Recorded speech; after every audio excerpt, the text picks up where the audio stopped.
魏无羡摇头苦笑，正是因为知道他信你，所以我才格外不知怎么同他说。蓝忘机说，从头说。又说，下船，当面说。魏无羡叹了很长的一口气，向蓝忘机的胸前缩了缩。蓝忘机将他抱得很紧，然后慢慢的在他柔软的发顶吻了一下。传到莲花坞时是寅时，他们也不随人赴宴，换过衣服，魏无羡便将蓝忘机带到了码头边。他心心念念的饼摊还在，说要请蓝忘机尝尝，自然而然的从摊主手里接过了2个饼，反身走出去几步路，突然想起那人并未找他要钱。魏无羡一时愕然，故地情切，避无可避，诸多念头在他脑子里打转，心跳震得耳膜发痛。那摊主根本不知他都想到了什么，见他愣神，笑着解释，方才有个小公子来买饼，带了好大一锭银子，小本生意找不开。那小公子瞧模样也是个大家弟子，居然就把银子留在这里，说是将后面的客人一并请了。魏无羡的心终于跳得没有那样厉害。店家还说2位也是凑巧，他前脚刚走没多久，这不要钱的饼先被2位拿到了。新出锅的油饼香气扑鼻，隔着果纸烫在魏无羡掌心。蓝忘机见他久不回来，正向这边走，魏无羡心里突然一动，没拿饼的手在身边比划一下，问，你说那个小公子是不是这么高，说话声音不高，穿一身白，还戴墨额，眼睛浅浅的，就像他一样？他遥遥一指蓝忘机，店家连连点头，不错，就是这个模样。小公子说他长在云梦，却没吃过我家的饼，特意出来买。我还说不可能，我这饼摊快30年了，连江家宗主还是个娃娃的时候都吃过，他要长在云梦，哪里能不知道呢？魏无羡问，他怎么说？店家说，那小公子说他离开的时候太小，没机会出来吃饼呗。魏无羡说，这不就来了吗？他再晚来几年，我看你也卖不动了。蓝忘机来时，魏无羡与那店家聊得高兴，两手抓着4个饼，一口气向他那边塞。饼香扑鼻，蓝忘机说，太多。魏无羡笑道，怎么，你家饭不能过3碗，饼也不能过3个呀？蓝忘机说，并非，只是……魏无羡打断他，道，拿着吧，阿夏买的。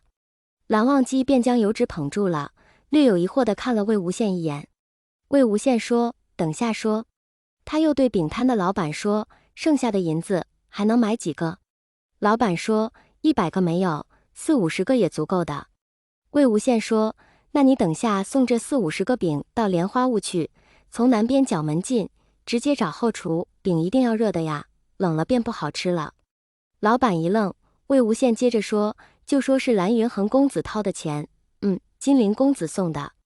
他说完，琢磨了一下，好像觉得不太对，又改口，还是说金陵公子掏的钱，蓝云恒公子送的吧。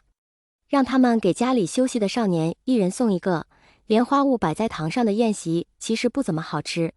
老板还愣着，对一个旁人决定他那40-50个饼的命运不太满意，说，金陵公子我见过的呀，他要给人买饼，自己来不行吗？魏无羡几乎脱口，你认识金陵，还不认识我吗？那话临到唇边，又被用力的咬碎在沉默里。别说他20年前和江城来买过饼，若他几月前没有在大梵山上吹笛照出温宁，没在清河被江城堵个正着，现在就算他在江城面前翘着腿吃10个饼，江城也认不出他来。蓝忘机在旁突然开口道，去送。这下饼摊老板也说不出话来。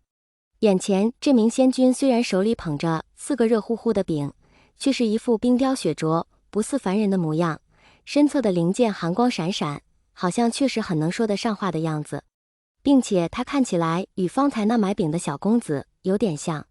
魏无羡突然问，怎么像？饼摊老板一愣，意识到自己手上正给饼面撒葱花芝麻，一不留神把想着的话说了出来。还不及他回答，魏无羡又说，像他，不像我吗？这饼摊老板毕竟性子淳朴，闻言当真上下打量他一番，皱眉道，好像，哎，公子你别说，好像真有点像。魏无羡扑哧一笑，方才胸中堵得他说不出话的那口气便悄无声息地消散了。他说，像就好，别忘了送饼。说完，他反手拉着蓝忘机走了。那饼魏无羡一口气吃了3个，蓝忘机颇为端方的堪堪吃了1个。吃的时候不觉得，后来魏无羡觉得自己还是吃的有点多了，他从树上跳下来，被蓝忘机接了满怀的时候不觉得，在祠堂里跪了2拜的时候不觉得，可当他听到江城的声音，当真与江城吵起来的时候，只觉得胃里像吞了颗石头，沉甸甸的向下坠。那思着胃的紧张感愈发强烈，魏无羡掩嘴向侧，咳了一声。蓝忘机立即转头，有些担忧的望来，他摇头示意无事，重新看向江城。江城也冷目向他。方才他们将难听的话都说尽了，从面门往事到行为不端，每个人的脸色都很难看。祠堂森森，门少见的开着，吹进风来，吹得香烛斑驳跳动。魏无羡的余光瞥见他与蓝忘机的香还插在香顶中，又见其后那些层叠沉默的灵位，定了定神，强忍不快道：“江婉引你马上道歉。”江城讥诮冷笑：“道歉？为什么道歉？为撞破你们的好事吗？”他不这样说还好，前面种种魏无羡自也忍过，偏偏这时不知怎么有一股火起。他想到沉默的蓝云恒一眼看来，那火便从心头一路窜进脑中，烧得他忘了前面思虑种种。魏无羡一嘶声道：“兰志现在都已13岁了，从我生他的时候，你就该知道我和韩光君是什么关系。我警告你，马上给我道歉，别逼我揍你。”一阵风正在这时卷过，眼前的长明灯猛跳了一下，一时死寂。有什么东西摔出了遥远的叮咣一声，方才冲上头的火气刹那消散，魏无羡像是被人呲了一下，刹那转头去看。蓝忘机也在同时望向了同一个方向，他紧紧地抓住了魏无羡的手。一只小小的香鼎摔在江氏祠堂的门槛外，在地上跳了一下，洒出一片香灰，脏了一双洁白的靴子。蓝云恒站在那里，手里还捏着一束香，他浅浅的眼睛大睁着，从蓝忘机的脸上看到江城的脸上，最终看向了魏无羡。魏无羡下意识的开口：“阿夏。”蓝云恒猛地退了一步。魏无羡急道：“阿夏！”蓝云恒的胸膛剧烈的起伏了几下，他看起来完全呆住了，手指死死攥在身侧。蓝忘机开口道：“云恒。”蓝云恒转头便走。兰至8岁的最后几个月，他在一个季春的黎明自莲花坞归来，去云梦接他的旧仆说韩光君已在云深不知处等，待得御剑落地，山门前站着的不是蓝忘机，而是本该在金陵台的蓝曦臣。